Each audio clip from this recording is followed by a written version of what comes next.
Yo, what's up everyone, and welcome back to the channel. Today we're diving deep into the world of tech, business, and some straight-up cautionary tales. We're talking about Nokia. Remember that indestructible Nokia 3310, the phone that doubled as a weaponized brick? Yeah, that Nokia.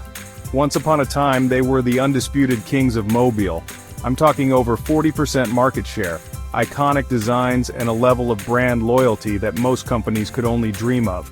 But fast forward to today, and things are different. Nokia is nowhere near the smartphone scene like they used to be. So, what went wrong? How did a giant like Nokia stumble and fall so hard? That's exactly what we're here to unpack. We're breaking down Nokia's epic rise, their even more epic fall, and the crucial business lessons we can all learn from their story.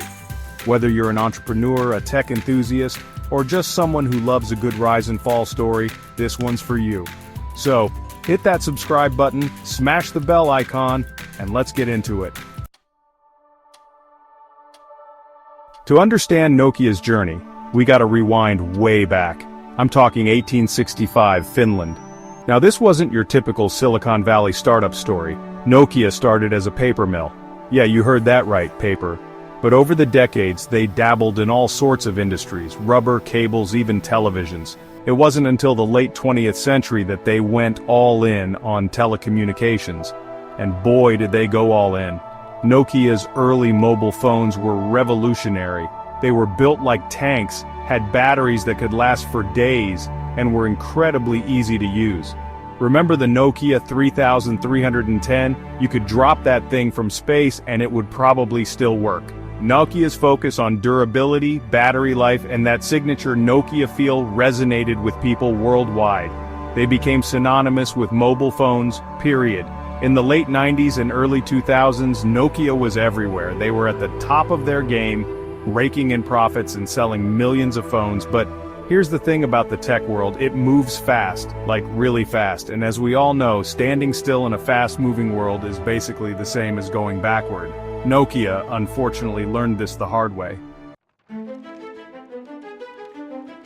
The year was 2007. The iPhone had just dropped, and let's be real, it changed everything.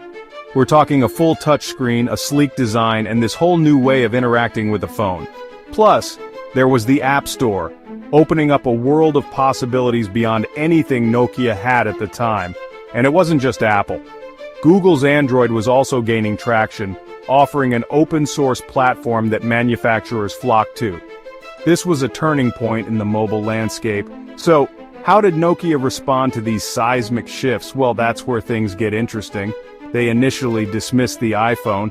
Yeah, you heard that right. They thought it was too expensive, too fragile, and lacked the physical keyboard that their users were used to. They doubled down on their Symbian operating system, convinced that their brand loyalty and existing market share would be enough. But here's the thing about brand loyalty. It's not a guarantee, especially in the tech world. People loved their Nokia phones, but they also loved innovation. They wanted those sleek touchscreens, those cool apps, and that modern feel. Nokia, however, was stuck in the past, clinging to past glories instead of adapting to the future that was unfolding right before their eyes. By 2011, even Nokia had to admit that Symbian wasn't cutting it. The smartphone world had moved on, and they were being left behind. So, they needed a new plan, a new operating system to compete. The obvious choice? Android. It was open source, gaining popularity, and already had a thriving app ecosystem. But Nokia decided to go a different route. They partnered with Microsoft and adopted Windows Phone as their primary operating system. Now, on paper, this wasn't a totally crazy idea. Microsoft was a tech giant, and Windows Phone had potential. But there were some major red flags. Windows Phone at the time was lagging behind iOS and Android in terms of app availability and overall user experience. Developers weren't exactly rushing to build for the platform, and consumers were hesitant to adopt a new, unproven OS. Nokia essentially had tied their fate to a sinking ship. The Windows Phone partnership did produce a few decent devices, like the Lumia 920, which had some innovative camera tech. But it was too little, too late. The damage was done. By 2013, Nokia's smartphone market share had plummeted. They went from being the kings of mobile to a shadow of their former selves. The once mighty Nokia was forced to sell its mobile phone division to Microsoft for $7.2 billion, a staggering fall from grace for a company that was once valued at over $250 billion. The Microsoft acquisition unfortunately didn't revive Nokia's mobile ambitions. Microsoft itself struggled to make Windows Phone a success, and the Nokia brand name slowly faded from the smartphone world. In 2016, Microsoft effectively shut down Nokia's phone business, marking the end of an era. So, where does that leave Nokia today? Well, they're still around, but not in the way most people remember them. They've shifted their focus to network infrastructure, particularly 5G technology. They're still a major player in that space, but their days of dominating the consumer smartphone market are long gone. Nokia's story is a powerful reminder that in the tech world, being first doesn't guarantee lasting success. It's about constant innovation, adaptation, and understanding the ever-changing needs of consumers. Nokia's downfall wasn't due to a lack of resources or talent, it was a failure to adapt, to see the writing on the wall and change course before it was too late. So, what can we take away from Nokia's epic rise and fall? It's a story packed with valuable lessons, especially for anyone in the tech world or really, any business. Here's the takeaway. Being a pioneer is awesome, but it's not enough. You gotta keep evolving, keep innovating, or someone else will come along and eat your lunch. Nokia learned that the hard way.